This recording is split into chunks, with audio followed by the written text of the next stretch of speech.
بسم اللہ الرحمن الرحیم۔ مشکل میں ہے مشکل سے یہ بچنے کا سلیقہ، مشکل میں ہے مشکل سے یہ بچنے کا سلیقہ، ہے روز ازل سے یہی نبیوں کا وظیفہ۔ من الشیطان اللعین الرجیم، بسم اللہ الرحمن الرحیم، الحمدللہ رب العالمین، والصلاة والسلام علی سیدنا و نبینا و شفیع ذنوبنا و طبیب نفوسنا مولانا مولا الثقلین جد الحسن والحسین ابی القاسم محمد، اللہم صلی علی محمد و آل محمد وعلى أهل بيت الطيبين الطاهرين المعصومين المنتخبين المظلومين، أما بعد فقد سبحانه تبارك وتعالى وقوله الحق، بسم الله الرحمن الرحيم، يا أيها الذين آمنوا كتب عليكم الصيام كما كتب على الذين من قبلكم لعلكم تتقون۔ سامعین کرام، آج ماہ مبارک رمضان کی پہلی تاریخ ہے، اور اس سے پہلے میں عرض کر چکا ہوں ماہ مبارک کی عظمت، ماہ مبارک کی فضیلت، ماہ مبارک کی برکت۔ ہمیں چاہیے کہ ہم ماہ مبارک رمضان میں زیادہ سے زیادہ نیکیاں کریں، زیادہ سے زیادہ حسن سلوک کریں، لوگوں کے ساتھ اچھا برتاؤ کریں۔ یہ ساری باتیں اس سے پہلے والے پروگرام میں عرض کر چکا ہوں۔ آج میں صرف آپ کے سامنے دو چار باتیں عرض کرنا ہے، اور یہ کہ وہ کون کون سی چیزیں ہیں جن سے روزہ باطل ہو جاتا ہے، یعنی مبتلات روزہ، روزہ کو باطل کر دینے والی کون کون سی چیزیں ہیں۔ اگر آپ فقہ کی کتابوں کو اٹھائیں گے، توضیح المسائل پڑھیں گے، تو اس میں 8 یا 9 چیز دی گئی ہے۔ 8 چیز تو واقعی ہے، ایک پروینائے احتیاط ہے، یعنی 9 چیزیں ایسی ہیں جن سے روزہ باطل ہو جاتا ہے۔ میں آپ کے سامنے سب سے پہلے ان 9 چیزوں کو گنا دوں، اس کے بعد ایک ایک کی شرح کروں گا۔ کچھ باتیں آج ہوں گی، کچھ باتیں انشاءاللہ کل ہوں گی۔ سب سے پہلے کھانا اور پینا۔ کھانا کھانے سے ماہ مبارک رمضان کا روزہ باطل ہو جاتا ہے، اور جو بھی روزہ آپ رکھیں، کوئی ضروری نہیں ہے کہ ماہ مبارک رمضان ہی کا روزہ۔ اگر آپ روزے سے ہیں اور کھانا کھا لیں گے، پانی پی لیں گے، تو روزہ باطل ہو جائے گا۔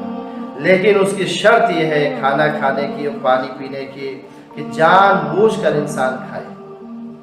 سہون عمدن کھانے سے روزہ باطل نہیں ہوتا۔ آج پہلی تاریخ تھی، 4 بجے میں بھول گیا، مثال کے طور پہ میں 4 بجے بھول گیا اور پانی پی لیا، اور 2-3 گلاس پانی پیا۔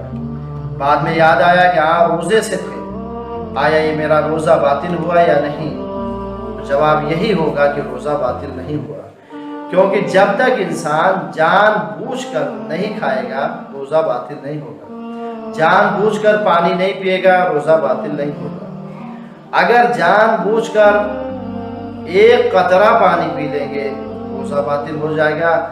جان بوجھ کر 1 ذرہ غذا کھا لیں گے، روزہ باطل ہو جائے گا۔ لیکن اگر سہون کھا لیں تو روزہ باطل نہیں ہوتا۔ تو پتہ چلا کہ کھانا اور پینا یہ 2 چیزیں ایسی ہیں جن سے روزہ باطل ہو جاتا ہے۔ آیا کیا یہ کھانا پینا جائز نہیں تھا ہمارے لیے؟ ہمارے لیے کھانا اور پینا دونوں جائز تھا، لیکن اللہ کے حکم کے مطابق، اللہ کے فرمان کے مطابق اگر ہم یہ جو جائز چیزیں تھیں اگر یہ کھا پی لیں گے تو باطل ہو جائیں گی۔ لیکن اب ایک سوال یہاں پہ پیدا ہوتا ہے کہ کیا اگر ہم ایسی فلمیں دیکھیں جو صحیح نہیں ہو، جن کا دیکھنا جائز نہیں ہو، آیا اس سے روزہ باطل ہوگا کہ نہیں ہوگا؟ آیا اس سے روزہ باطل ہو جائے گا کہ نہیں باطل ہوگا؟ تو یہی جواب ہوگا کہ روزہ تو باطل نہیں ہوگا، لیکن ہاں روزہ کے قبولیت میں فرق آ جائے گا، روزہ قبول نہیں ہونے والا ہے۔ اگر آپ محرمات دیکھیں گے یا سنیں گے روزہ باطل ہونے والا نہیں ہے. یعنی حرام چیز سے، جو حرام ہے اس سے روزہ باطل نہیں ہوتا، لیکن جو جائز چیزیں تھیں اس سے روزہ باطل ہو جاتا ہے. تو ہمیں چاہیے کہ ماہ مبارک رمضان میں محرمات سے بچیں، حرام کام نہ کریں، ورنہ یہ روزہ کی قبولیت میں مشکل ہے، روزہ قبول نہیں ہو سکتا. جو چیزیں ہم کو اس ماہ مبارک رمضان سے حاصل کرنی وہ حاصل نہیں ہوں. تو پہلی چیز کھانا اور پینا. کھانے سے اور پینے سے روزہ باطل ہو جاتا ہے. لیکن آپ حرام گانا سن رہے ہوں تو اس سے روزہ نہیں باطل ہوگا، لیکن یہ ہے کہ قبولیت میں فرق آ جائے گا، جو ثواب ملنا تھا وہ ثواب نہیں ملے گا. دوسری چیز جمع، یہ بھی شریعت اسلامیہ میں جائز ہے، حرام نہیں ہے، لیکن ماہ مبارک رمضان میں حالت روزہ میں جمع کرنا جائز نہیں. کیوں؟ کیونکہ روزہ باطل ہو جائے گا. لہٰذا اس سے انسانوں کو پرہیز کرنا چاہیے کہ حالت روزہ میں جمع نہ کرے. اگر جمع کرنا تو رات میں کرے، پھر اس کے بعد غسل کرے، لیکن دن میں روزے کی حالت میں اگر کسی نے کام کیا تو اس سے اس کا روزہ باطل ہو جائے گا. تیسری چیز ہے استمناء، اپنے ہاتھوں سے رطوبت کا خارج کرنا، یہ جائز نہیں ہے. ماہ مبارک رمضان میں اگر کسی نے کام کیا، رطوبت خارج کیا اپنے ہاتھوں سے، اگر منی خارج ہو گئی تو سمجھ لیجئے کہ روزہ باطل ہو جائے گا. لہذا ماہ مبارک رمضان میں استمناء نہیں کرنا. حالت روزہ میں اگر کسی نے استمناء کیا تو روزہ باطل ہو جائے گا.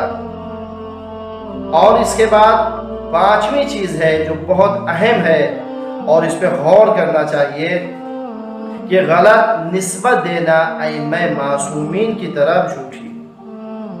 آپ جھوٹی نسبت جیسے ائمہ معصومین کی طرف دیں گے آپ کا روزہ باطل ہو جائے گا.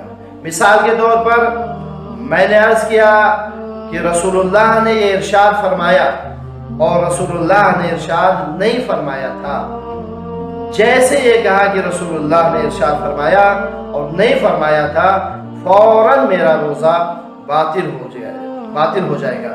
لہذا ہمیں یہ چاہیے کہ ایسی چیزیں نہ کہیں جو رسول اللہ نے نہ کہیں. ایسی چیزوں سے پرہیز کریں جس کے بارے میں ہمیں معلومات نہیں ہے کہا ہے کہ نہیں کہا ہے.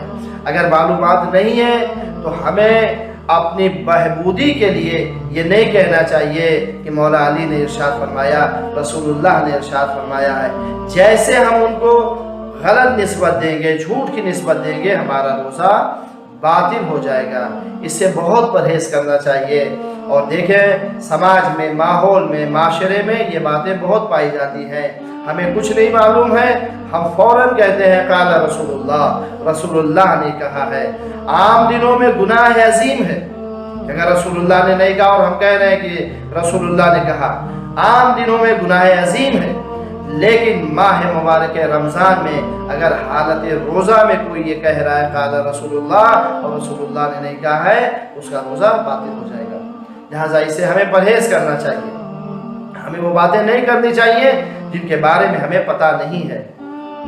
چھٹی چیز یہ ہے، یہ بربنائے احتیاط ہے کہ انسان پورے سر کو ڈبو کے کسی چیز میں نہ نہائے. پورے سر کو پانی میں ڈبونے سے روزہ باطل ہو جاتا ہے. اور ساتویں چیز یہ ہے کہ غبار کو حلق تک نہ جانے دیں. گرد و غبار جو اڑا کرتے ہیں اس کو حلق تک نہ جانے گے. اگر گرد و غبار حلق تک پہنچ جائیں گے تو ہمارا روزہ باطل ہو جائے گا. لہٰذا اس سے ہمیں چاہیے کہ ایسی جگہ پہ نہ جائیں جہاں گرد و غبار اڑ رہی ہو، اور ایسی جگہ پہ جانے سے پرہیز کریں. اگر جان بوجھ کے جائیں گے اور حلق تک گرد و غبار پہنچ گئی تو ہمارا روزہ یقیناً باطل ہو جائے گا. لیکن نہیں، ہم جا رہے تھے، سہون گرد اڑی اور ہماری حلق تک پہنچ گئی، ہم جان بوجھ کے نہیں کیے ہیں تو روزہ باطل ہونے والا نہیں ہے. ساری چیزیں وہ ہیں جو جان کر انسان عمدن کرے گا تو روزہ باطل ہو جائے گا. اگر سہون ہو گیا تو روزہ باطل ہونے والا نہیں ہے. اور آٹھویں چیز یہ ہے کہ اذان صبح تک حالت جنابت پہ باقی رہنے سے روزہ باطل ہو جاتا ہے۔ اگر کوئی انسان رات میں نجس ہو جا رہا ہے تو اسے چاہیے کہ رات ہی میں غسل کر لے۔ اگر نماز صبح تک اذان ہو گئی اور نہیں غسل کیا تو اس دن کا روزہ اس کا باطل ہو جائے گا۔ اور 9ویں چیز یہ ہے کہ انیما نہیں لینا چاہیے۔ اگر کوئی حکمہ کرا رہا ہے، انیما لے رہا ہے، تو اس سے حالت روزہ میں اگر لے رہا ہے تو روزہ باطل ہو جائے گا۔ یعنی یہ 9 ایسی چیزیں ہیں جن سے روزہ باطل ہو جاتا ہے، اس کے علاوہ کسی چیز سے روزہ باطل نہیں ہوتا۔ ہاں یہ بات الگ ہے کہ گناہ عظیم ہوتی ہے، جیسے کوئی گانا دیکھ رہا ہے، کوئی فلم دیکھ رہا ہے گندی، تو اس سے روزہ باطل نہیں ہوگا، لیکن گناہ عظیم ملے گی، اس کا روزہ قبولیت کی منزل تک نہیں پہنچے گا۔ لیکن جو میں نے 9 چیزیں گنائی، اس کے علاوہ کسی دوسری چیز سے روزہ باطل ہونے والا نہیں ہے۔ پہلی چیز کھانا پینا، دوسری چیز جمع، تیسری چیز ہے استمنا، چوتھی چیز ہے قے کرنا۔ ہاں اس کو میں نے عرض نہیں کیا، قے کرنے سے بھی روزہ باطل ہو جاتا ہے، لیکن عمدن اگر کوئی جان بوجھ کے قے کر رہا ہے تو روزہ باطل ہو جائے گا، لیکن خود بخود ایٹومیٹک قے ہو جائے تو روزہ باطل ہونے والا نہیں ہے۔ یعنی قے کرنے سے جان بوجھ کر عمدن قے کرنے سے روزہ باطل ہو جاتا ہے۔ 5ویں چیز ائمہ معصومین پہ جھوٹ کی نسبت دینا، جھوٹی باتیں تہمت لگانا یعنی۔ اور 6ٹھی چیز سر کو ڈبانا پانی میں سر کو نہیں ڈبایا جا سکتا، بربنائے احتیاط۔ گرد و غبار کو حلق تک پہنچانے سے روزہ باطل ہو جاتا ہے۔ اذان صبح تک حالت جنابت پہ باقی رہنے سے روزہ باطل ہو جاتا ہے۔ 9ویں چیز انیما لینے سے، انیما ماہ مبارک رمضان میں حالت روزہ میں نہیں لینا چاہیے، اس سے روزہ باطل ہو جاتا ہے۔ انشاءاللہ کل میں آپ کے سامنے عرض کروں گا کہ ماہ مبارک رمضان میں حالت روزہ میں کون کون سی چیزیں مکروہ ہیں، کراہیت ہے۔ آج میں نے واجب عرض کیا کہ اس سے روزہ باطل ہو جائے گا، یہ کام نہیں کرنا چاہیے، اور کل عرض کروں گا کہ کون کون سی چیزیں مستحب ہے اور کون کون سی چیزیں مکروہ ہے کہ ہمیں نہیں کرنا چاہیے ماہ مبارک رمضان میں حالت روزہ میں۔ والسلام علیکم ورحمۃ اللہ۔